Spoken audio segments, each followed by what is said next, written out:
सुप्रभात बच्चों। बेटा आज हम आपकी संस्कृत की पुस्तक का पाठ जो था हास्य बाल कवि सम्मेलन करने जा रहे हैं, जिसका अर्थ है बच्चों के लिए किया गया हंसी का कवि सम्मेलन। जहाँ पे कविताएं प्रस्तुत की जाती हैं तो उसको कहा गया है हास्य बाल कवि सम्मेलनम। तो चलिए पहले इसके अर्थ शब्द अर्थ को समझ लेते हैं पाठ को पढ़ने से पहले। तो शब्द अर्थ में देखेंगे आप, शब्द अर्थ में बताया जा रहा है। सबसे पहला शब्द है अध। अध का क्या अर्थ है? नीचे। अध नीचे। आपको संस्कृत भी पता होनी चाहिए और उसका अर्थ भी। कोलाहलम शोर। काव्य हंतार, काव्य को नष्ट करने वाला। काल यापका, समय बर्बाद करने वाले।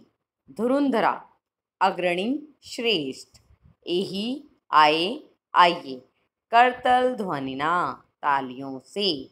अरसिकेभ्य, नीरस जनों का, मतलब जो इंटरेस्ट नहीं ले रहे हैं ऐसे लोगों के लिए कहा गया है। स्वकीयम, अपने। मादृशा, मेरे जैसे। हस्तलाघवम, हाथ की सफाई। तुंदस्य, तोंद के। आवर्तयन, फेरता हुआ। धार्यताम, धारण करें। परानम, क्या मतलब? परा प्लस अन्नम, दूसरों के अन्न को मतलब अनाज को। पौष्टिक, पुष्टि देने वाला। प्रत्ययपर्ण, प्रत्ययपर्णम का क्या अर्थ है? प्रति प्लस अर्पणम, अर्पणम मतलब लुटाना। अवशिष्टम, बचा हुआ।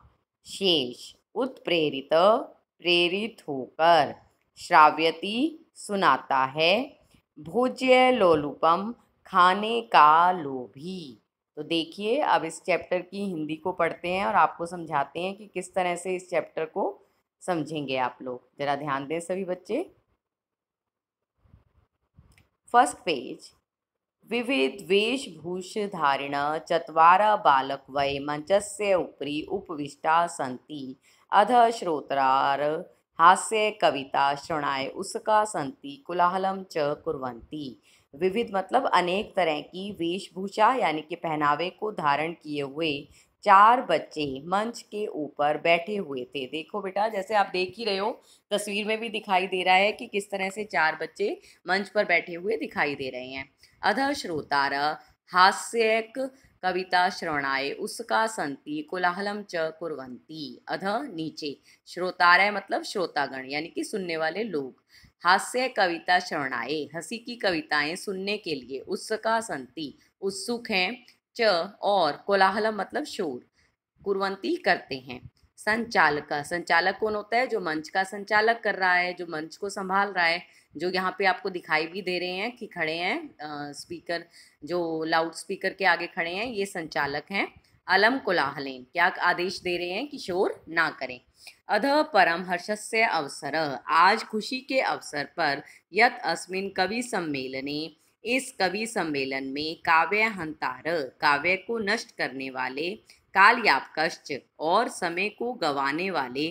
भारत के हास्य कवि धुरंधर, हंसी कविताओं के अग्रणी कुशल समागत संति, आए हुए हैं। यहाँ पर व्यंग्य किया गया है कि किस तरह के कवि आए हुए हैं, जो कि कैसे हैं? जो काव्य को नष्ट करने वाले हैं और समय को बर्बाद करने वाले हैं। तो एक तरह से व्यंग्य किया जा रहा है कि किस तरह की कविताएं आपको सुनाई जाएंगी। यही करतल ध्वनिना, इसलिए करतल ध्वनि यानी कि तालियों की ध्वनि के साथ हम सब इनका स्वागत करते हैं। तो देखिए किस तरह से बताया जा रहा है कि किस तरह से इनका स्वागत किया जा रहा है। गजाधरा, सर्वे भय रसिकेभ्यो नमः नमः। प्रथम तावत् अहम आधुनिकम वैद्यम उद्दिश्य स्वकीयम काव्यम श्राव्यामि। गजाधरा, इस तरह से 4 बच्चों का जिक्र किया है जो कि कवि रूप में आएंगे और अपनी अपनी कविताएं सुनाएंगे। तो उनमें एक पहला तो है गजाधर, बालक के रूप में जो कवि आ रहा है उसका क्या नाम है? गजाधर।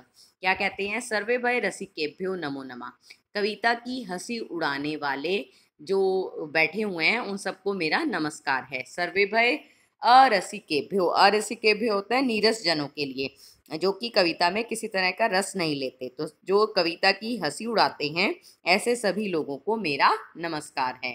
प्रथम तावत अहम आधुनिकम वद, तो सबसे पहले तो मैं आधुनिक यानी कि आजकल के जो वैद हैं उनको उद्देश्य करके अपनी कविता को सुनाता हूँ। वैदराज नमस्तुभ्यम। यमराज सहोदर यमस्तु हरति प्राणान वैद्य प्राणान धरानी च। वैदराज हे वैदराज नमस्तुभ्यम, आपको नमस्कार है। यमराज सहोदर, जो कि यमराज के भाई कहे जाते हैं, मतलब वैद्य जो होता है, जो कि आपको पता है कि जैसे डॉक्टर आजकल के समय में होते हैं, तो पहले वैद्य भी हुआ करते थे जो कि दवाइयाँ दिया करते थे। तो उसको क्या कहा गया है? यमराज के भाई के समान बताया गया। एक तरह से व्यंग्य किया जा रहा है कि वैद्य कैसा बताया गया है, यमराज के भाई के रूप में बताया गया है। यमस्तु हरति प्राणान, यमराज तो प्राणों को हरता है।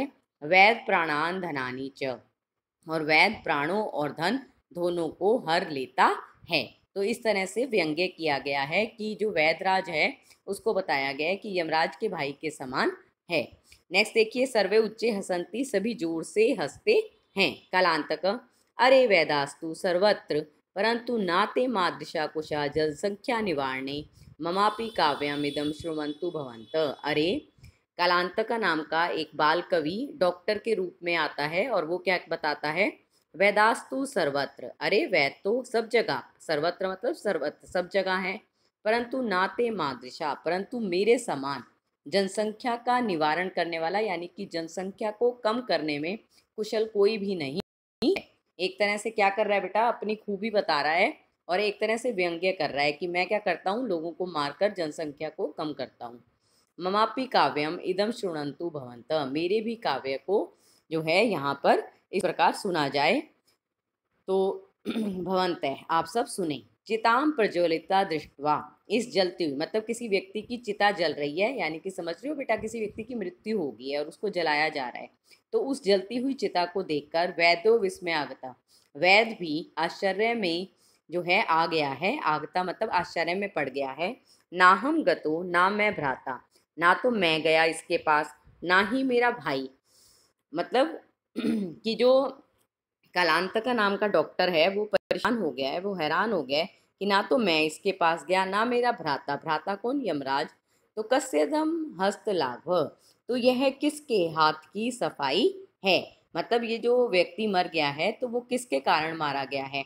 डॉक्टर हैरान है कि ना तो मैं इसके पास गया और ना ही यमराज गया, तो ये किसके हाथ की सफाई है?